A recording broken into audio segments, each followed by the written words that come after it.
하나님의 말씀 성경을 읽겠습니다. 하나님께서 오늘 우리에게 주신 말씀은 마가복음 4장 30절에서 32절의 말씀입니다. 마가복음 4장 30절에서 32절의 말씀을 함께 한 목소리로 합독하시겠습니다. 또 이르시되 우리가 하나님의 나라를 어떻게 비교하며 또 무슨 비유로 나타낼까? 겨자씨 한 알과 같으니 땅에 심길 때에는 땅 위의 모든 씨보다 작은 것이로되 심긴 후에는 자라서 모든 풀보다 커지며 큰 가지를 내나니 공중의 새들이 그 그늘에 깃들일 만큼 되느니라. 아멘. 사랑하는 청소년부 여러분, 안녕하세요. 우리가 지금 안전을 위해 각자의 자리에서 주일 예배를 드리고 있죠. 그런데 이런 상황에서 우리는 이렇게 생각할 수 있습니다.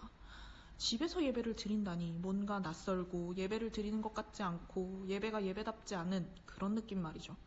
정말 그럴까요? 아니! 그렇지 않습니다. 여러분이 어디에 있던지 하나님께 진심으로 예배 드린다면 그것이 바로 하나님께서 기쁘게 받으시는 예배가 되는 것이죠. 그럼 오늘의 말씀으로 한번 들어가 볼까요? 오늘 우리가 함께 나눌 말씀을 쉬운 성경으로 다시 한번 읽어볼 거예요. 여러분도 함께 소리내어 말씀을 읽어봅시다. 예수님께서 말씀하셨습니다. 하나님 나라를 무엇에 빗댈 수 있을까? 무슨 비유로 설명을 할까? 하나님 나라는 겨자씨와 같다. 겨자씨를 밭에 심을 때는 밭에서 심는 씨앗 중에서 가장 작다. 그러나 심긴 후에는 그 어떤 밭 작물보다 더 크게 자란다. 커다란 가지를 내어 하늘의 새들이 그 그늘에 둥지를 틀 정도가 된다. 아멘. 오늘 말씀에서는 작은 씨앗 하나가 등장해요. 바로 겨자씨죠. 우리가 알고 있는 바로 그 겨자가 맞아요. 겨자씨는 예수님 시대의 이스라엘 백성들이 볼 수 있었던 씨앗 중에 가장 작은 씨앗이었어요. 겨자씨가 얼마나 작냐고요? 바로 요만하답니다. 아주 작은 씨앗이죠. 그런데 오늘 우리가 함께 읽은 말씀에서 예수님은 이 작은 겨자씨를 어디에 비유하고 있죠? 바로 하나님 나라에 비유하고 있어요.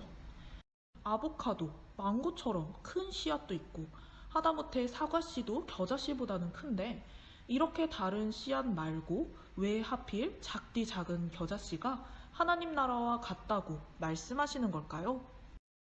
먼저 하나님 나라에 대해서 다시 한번 나누면 좋겠어요.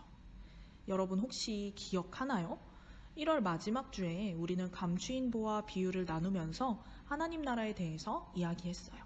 하나님 나라가 우주 저 멀리 어딘가에 있는 곳이나 우리의 생명이 다해야지만 갈 수 있는 그런 곳이 아니라고 나눴죠. 하나님 나라는 바로 지금 우리가 살아가는 이 땅에 이미 왔다라고 나눴어요. 하나님 나라는 하나님께서 다스리시는 곳, 하나님의 뜻에 따라 살아가는 곳이죠. 성경을 잘 살펴보면 이 하나님 나라가 예수님을 통해 시작되었다고 이야기하고 있어요. 성경에 보면 예수님께서는 하나님 나라에 대해서 계속해서 전하고 계세요. 그리고 이 하나님 나라를 완벽하게 살아가고 계십니다. 성경에 나오는 모든 등장인물 중 예수님만큼 완벽하게 하나님의 뜻을 아시고 설명하시며 살아내신 분은 없어요. 예수님은 바로 하나님 나라의 표본 그 자체셨죠. 하나님 나라는 이미 예수님을 통해 전해졌고 시작되었어요. 지금 우리가 살아가는 이 세상 가운데 하나님 나라가 이미 시작된 거예요. 그리고 성경은 예수님이 이 땅에 다시 오실 때 이 시대가 심판받고 이미 시작된 하나님 나라가 영원히 지속된다고 이야기하고 있어요. 이 말씀을 기억하며 예수님을 따라 살아가는 사람, 지금 하나님의 뜻을 찾으며 하나님 나라를 살아가는 사람이 바로 그리스도인이죠. 이 하나님 나라를 예수님이 겨자씨에 비유하신 거예요. 겨자씨는 얼핏 보면 아주 작고 평범해 보이죠. 이와 같이 예수님께서 하나님 나라에 대해 전하실 때 처음부터 아주 폭발적인 반응이 있었던 것은 아니었어요. 어떤 사람들은 예수님의 이야기를 별로 중요하게 생각하지 않았어요. 어떤 사람은 예수님을 보고 뭐야, 예수라는 사람이 대단하다고 해서 왔는데 별로 특별하지도 않잖아 라고 생각하며 떠나기도 했어요. 예수님께서 처음 하나님 나라를 전하시고 하나님 나라를 살아가실 때 그 일은 참 작아 보였어요. 겨자씨 한 알처럼 말이죠.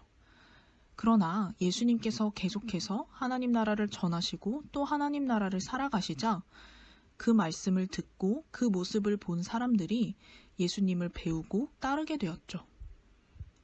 예수님을 따르며 함께 하나님 나라를 전하고 살아가기 시작한 거예요. 예수님께서 말씀하신 하나님 나라는 예수님의 제자들에게로 전해지고 또 전해져서 많은 사람들이 하나님 나라를 알게 되고 하나님 나라를 살아가는 그리스도인이 되었어요. 우리도 그 그리스도인들 중 한 사람이죠. 예수님께서 처음 하나님 나라를 말씀하실 때 그건 아주 작은 겨자씨 같았어요. 그렇지만 그 작은 겨자씨 같았던 하나님 나라에 대한 말씀이 퍼지고 퍼져서 많은 사람들이 하나님 나라를 알게 되고 믿게 되고 살아가게 되었죠. 오늘 말씀에서 겨자씨가 자라 밭 작물 중 가장 크게 되었다고 이야기한 것처럼 말이에요. 하나님 나라는 이렇게 계속해서 확장되고 있어요. 바로 지금 이 순간에도 말이죠. 사랑하는 청소년부 여러분, 이것을 기억합시다.